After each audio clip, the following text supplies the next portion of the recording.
प्यारे झारखंड वासियों, जोहार। भगवान बिरसा मुंडा एवं वीर शहीद सिद्धू कान्हू जैसे अनेक महान सपूतों की बलिदानी भूमि पर मैं आप सभी का हार्दिक अभिनंदन करता हूं और समस्त झारखंड वासियों तथा देशवासियों को स्वतंत्रता दिवस की हार्दिक बधाई एवं शुभकामनाएं देता हूं।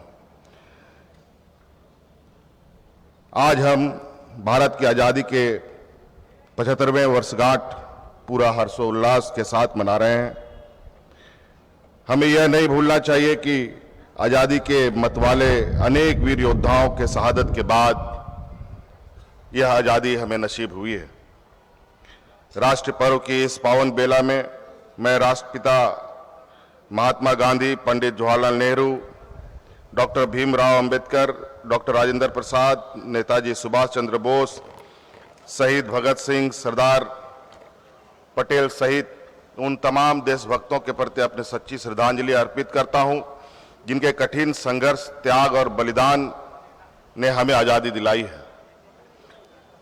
स्वतंत्रता दिवस के इस पावन अवसर पर मैं झारखंड के वीर सपूतों धरती आबा बिरसा मुंडा, वीर सिद्धू कान्हू, बाबा तिलका मांझी, चांद भैरव, बहन फूलो झानो, वीर बुद्धू भगत, जतरा टाना भगत, नीलांबर पीतांबर, पांडे गणपत राय, टिकैत उमराव, शहीद विश्वनाथ सहदेव को भी नमन करता हूं, जिनके संघर्ष की गौरव गाथा आज भी हमें साहस और संबल प्रदान करती है।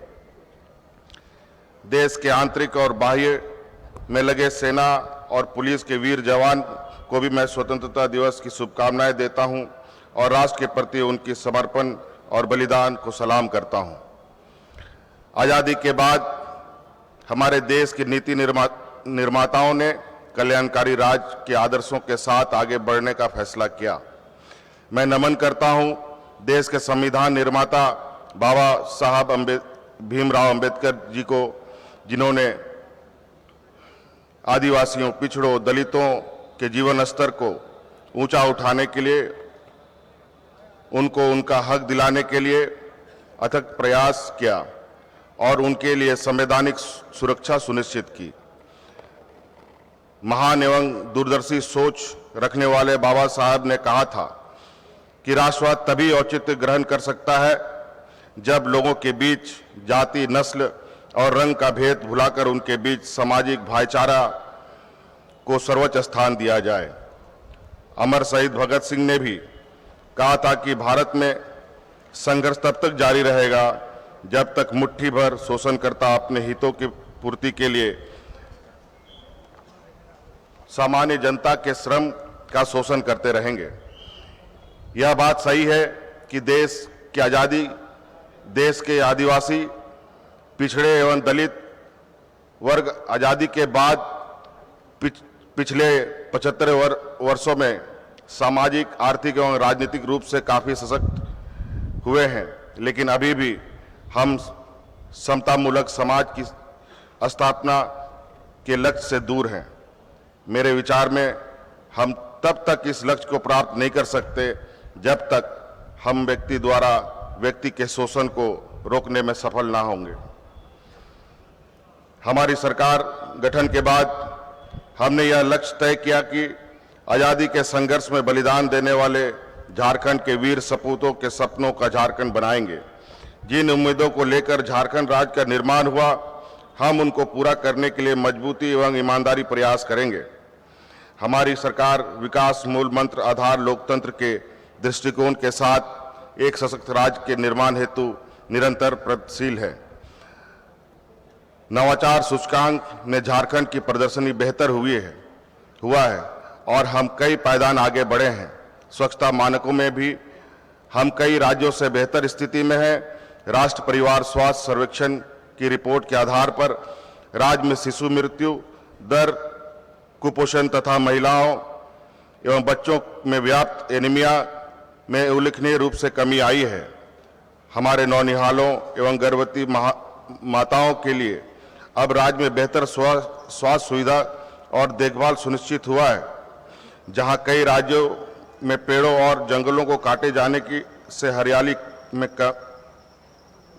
कम हुई है, वहीं हमारे राज्य में वन संरक्षण के क्षेत्र में बेहतर प्रदर्शन करते हुए वर्ष 2019 से वर्ष 2021 के बीच वन क्षेत्र में 110 वर्ग किलोमीटर की वृद्धि दर्ज की गई है। राज्य में सड़क मार्ग, रेल मार्ग, वायु मार्ग तथा जल मार्ग का विस्तार हुआ है। राज्य में शिक्षा एवं स्वास्थ्य के स्तर में उन्नयन हुआ है। ये सब राज्य के विकास के पथ पर अग्रसर होने के सूचक हैं। वहीं दूसरी तरफ युवाओं के लिए रोजगार सुनिश्चित करना एवं श्रमिकों का पलायन भी राज्य के लिए एक बहुत बड़ी चुनौती बनी हुई है। हमारी सरकार ने झारखंड राज्य निजी क्षेत्र में स्थानीय उम्मीदवारों का नियोजन अधिनियम 2021 गठित किया है। इस अधिनियम के तहत प्रत्येक नियोक्ता 40,000 रुपये तक के मासिक वेतन वाले पदों के कुल रिक्ति के 75% पद पर स्थानीय उम्मीदवारों को नियोजित करेगा। 16 जुलाई 2022 को निजी क्षेत्र में स्थानीय नियोजन नीति के उद्घोषणा एवं नियुक्ति हेतु ऑफर लेटर वितरण समारोह में करीब 11,000 स्थानीय युवकों को नियुक्ति हेतु ऑफर लेटर दिया गया है। स्थानीय युवाओं के लिए राज्य के भीतर ही रोजगार उपलब्ध कराने और पलायन को रोकने के लिए यह निर्णय मील का पत्थर साबित होगा।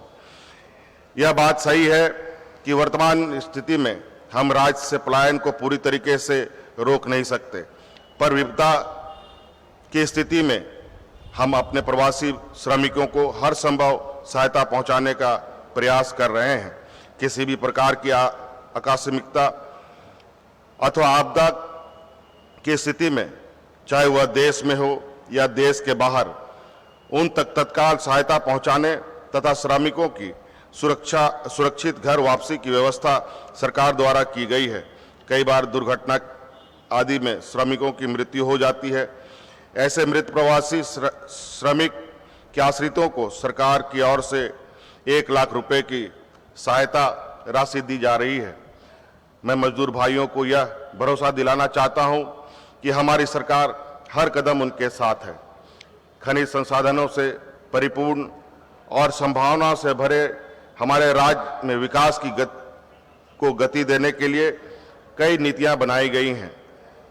इसी उद्देश्य से झारखंड औद्योगिक एवं निवेश प्रोत्साहन नीति 2021 लागू की गई है।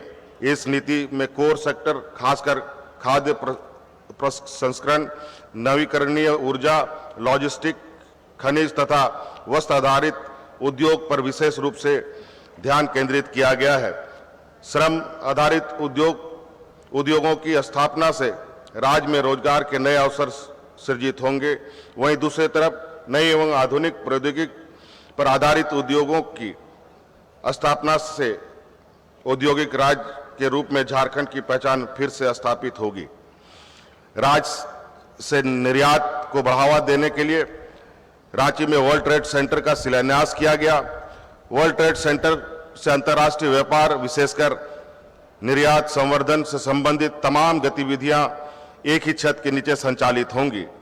इस अवसर पर राज्य के उद्यमियों को ऋण एवं अन्य सुविधा प्रदान करने के लिए सिडबी और उद्योग विभाग के बीच MOU भी साइन किया गया है। वर्ल्ड ट्रेड सेंटर झारखंड की आर्थिक गतिविधियों को मजबूत करने में अहम रोल निभाएगी। हमारी सरकार द्वारा राज्य को टूरिस्ट डेस्टिनेशन के रूप में स्थापित करने के लिए नई पर्यटन नीति 2021 अधिसूचित की गई है। इस पर्यटन नीति में राज्य में पर्यटन क्षेत्र में निवेश पर विभिन्न प्रकार के प्रोत्साहन दिए जाने का प्रावधान है। इसके साथ ही राज्य एवं राज्य के बाहर से आने वाले पर्यटकों को सभी सुविधाएं मुहैया कराने के लिए पर्यटक स्थलों एवं उसके आसपास आधारभूत संरचनाओं का निर्माण कराया जा रहा है। राज्य सरकार द्वारा नियुक्ति की प्रक्रिया को गति प्रदान करने के लिए विभिन्न नियुक्ति एवं परीक्षा संचालन नियमावलियों के गठन तथा संशोधन की कार्रवाई प्राथमिकता के साथ की गई है। मैंने सभी विभाग को स्पष्ट निर्देश दिया है कि राज्य सरकार के अधीन रिक्त पदों को तेजी से भरने की कार्रवाई की जाए।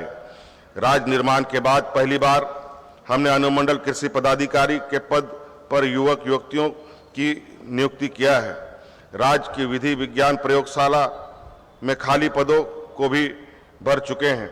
विभिन्न विश्वविद्यालयों में व्याख्याता के पद पर नियुक्ति पूर्ण कर ली गई है एवं कुछ जगह नियुक्ति की प्रक्रिया अभी अंतिम चरण में है। जेपीएससी के नियमावली गठन करने के साथ साथ हमने रिकॉर्ड 251 दिन में विभिन्न विभाग अंतर्गत 11 सेवाओं के कुल 252 रिक्त पदों पर नियुक्ति की प्रक्रिया पूर्ण करते हुए अभ्यर्थियों को नियुक्ति पत्र भी दिया है।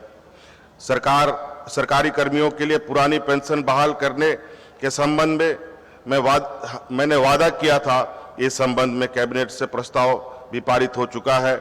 एसओपी निर्माण की प्रक्रिया आगे बढ़ रही है। शीघ्र ही इसे पूर्ण रूप से लागू कर दिया जाएगा। झारखंड राज्य के खिलाड़ियों को हर प्रकार की सुविधा देने के लिए दृढ़ संकल्पित है। राज्य में खेल एवं खिलाड़ियों को प्रोत्साहित करने हेतु नई खेल नीति बनाई गई है। सरकार की ओर से खिलाड़ियों को समुचित सहयोग मिले, इसके लिए राज्य में पहली बार जिला खेल पदाधिकारियों की भी नियुक्ति की गई है। इन सब से राज्य में एक बेहतर माहौल तैयार हुआ है, जिससे खिलाड़ियों की प्रतिभा निखर कर सामने आई है और राज्य के खिलाड़ी राष्ट्रीय एवं अंतर्राष्ट्रीय फलक पर झारखंड की प्रतिभा का लोहा मनवा रहे हैं। पिछले दिनों कॉमनवेल्थ गेम 2022 में राज्य के युवा खिलाड़ी लवली चौबे एवं रूपा रानी तिर्की ने लॉन बॉल प्रतिस्पर्धा में भारतीय टीम को गोल्ड मेडल दिलाकर देश और झारखंड को गौरवान्वित किया है। भारतीय महिला हॉकी टीम ने भी कांस्य पदक जीता।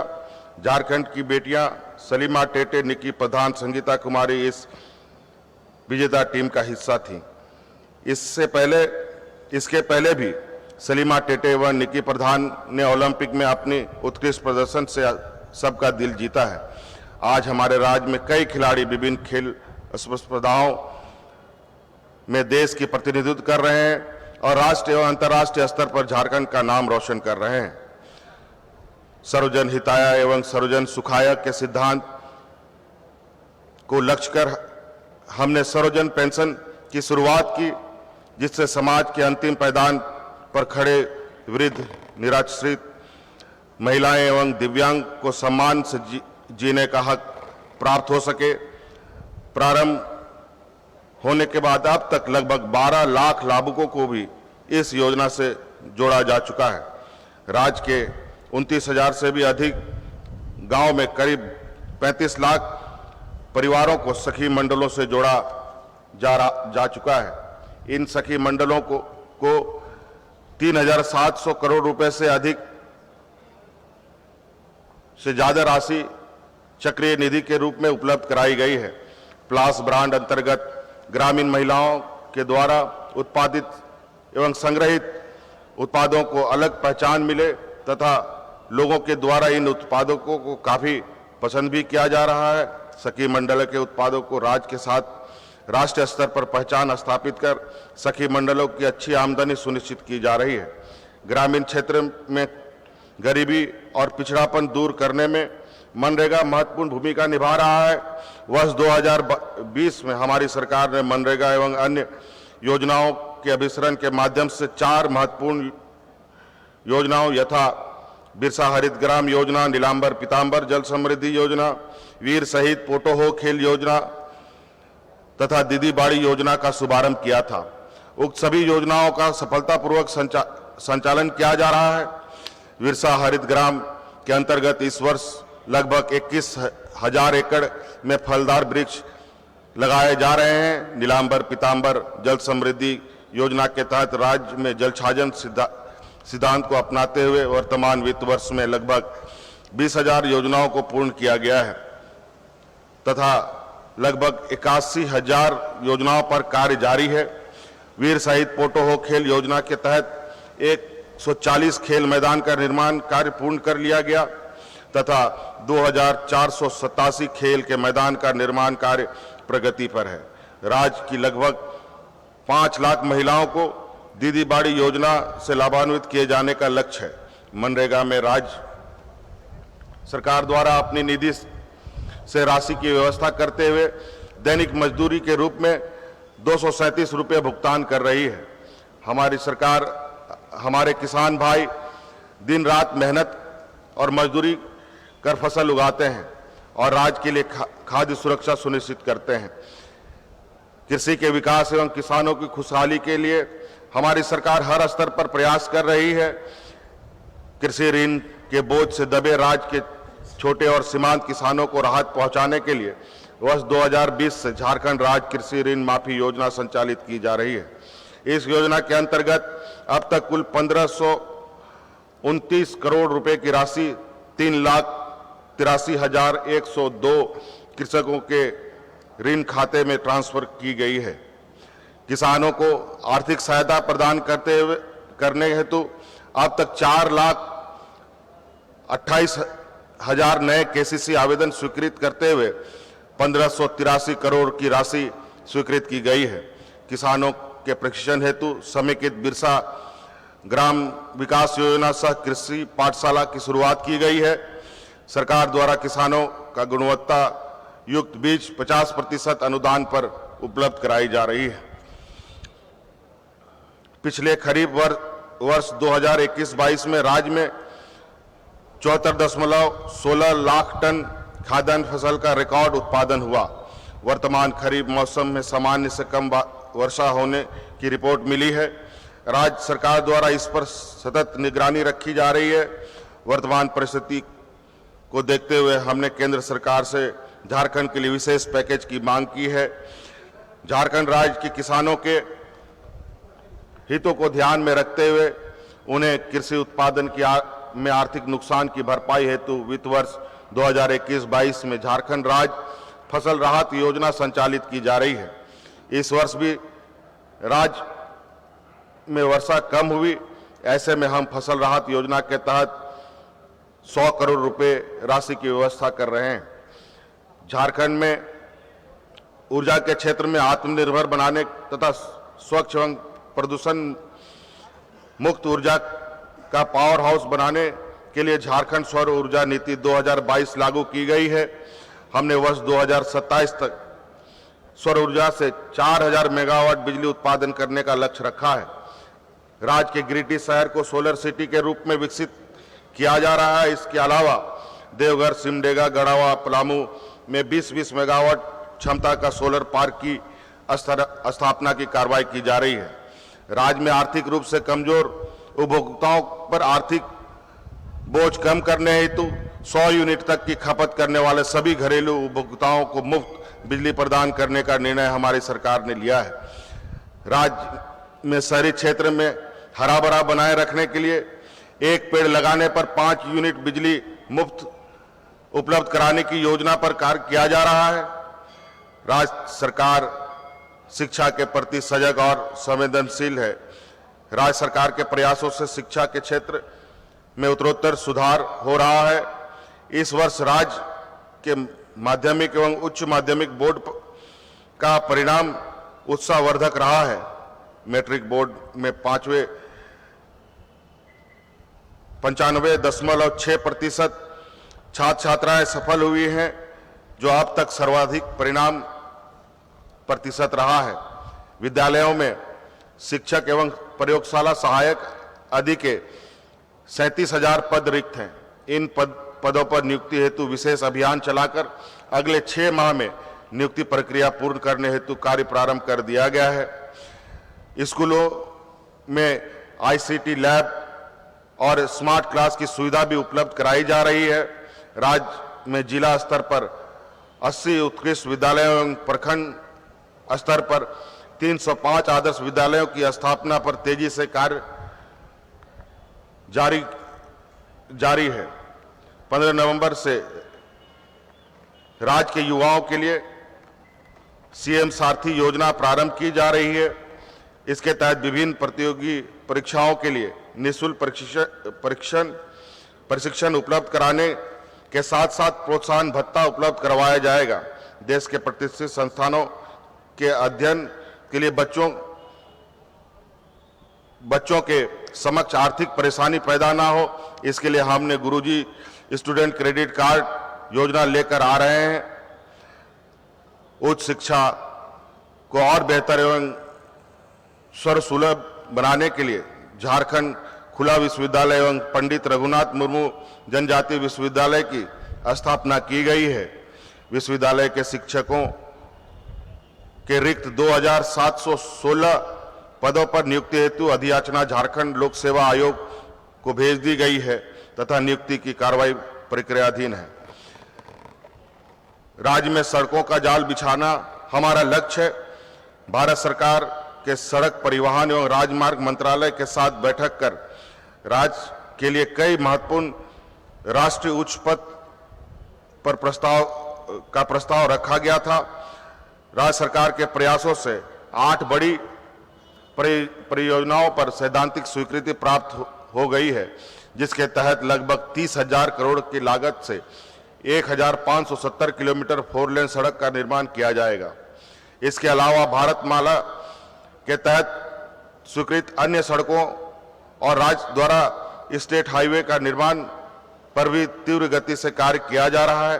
रांची एवं अन्य महत्वपूर्ण शहरों पर फ्लाईओवर का निर्माण भी कराया जा रहा है ताकि शहरों में ट्रैफिक जाम की समस्याओं से छुटकारा मिल सके। राज्य सरकार के द्वारा राज्य के हर कोने के लोगों की समस्या को सुनने एवं उन्हें दूर करने के उद्देश्य से आपका अधिकार, आपकी सरकार, आपके द्वार कार्यक्रम संचालित किया गया, जिसके तहत 35 लाख से अधिक समस्याओं को सुनने के पश्चात उनका निराकरण किया गया। सरकार शीघ्र ही उन अभियान को द्वितीय चरण को प्रारंभ करने जा रही है। राज्य सरकार द्वारा वर्ष 2022 में अनुसूचित जनजाति के 10 छात्र छात्राओं को विदेश में उच्च शिक्षा प्राप्त करने हेतु मरांग गांव के जयपाल सिंह पारदर्शी छात्रवृत्ति योजना का शुभारंभ किया गया था। वित्त वर्ष 2022-23 में इस योजना का विस्तार करते हुए अनुसूचित जनजाति के अलावा अनुसूचित जाति, अल्पसंख्यक एवं पिछड़ा वर्ग के छात्र छात्राओं को भी इस योजनाओं से लाभान्वित किए जाने का निर्णय लिया गया। कमजोर एवं पिछड़े वर्ग के छात्र छात्राओं के शिक्षा में कोई व्यवधान न हो, इसके लिए राज्य सरकार द्वारा प्री मैट्रिक एवं पोस्ट मैट्रिक छात्रवृत्ति योजना के तहत उन्हें आर्थिक सहायता प्रदान की जा रही है। वित्त वर्ष 2021-22 में प्री मैट्रिक छात्रवृत्ति योजना के अंतर्गत 24 लाख छात्र छात्राओं को 282 करोड़ रुपए की राशि एवं पोस्ट मैट्रिक छात्रवृत्ति योजना के अंतर्गत 4 लाख छात्र छात्राओं को 301 करोड़ रुपए की राशि का भुगतान किया गया।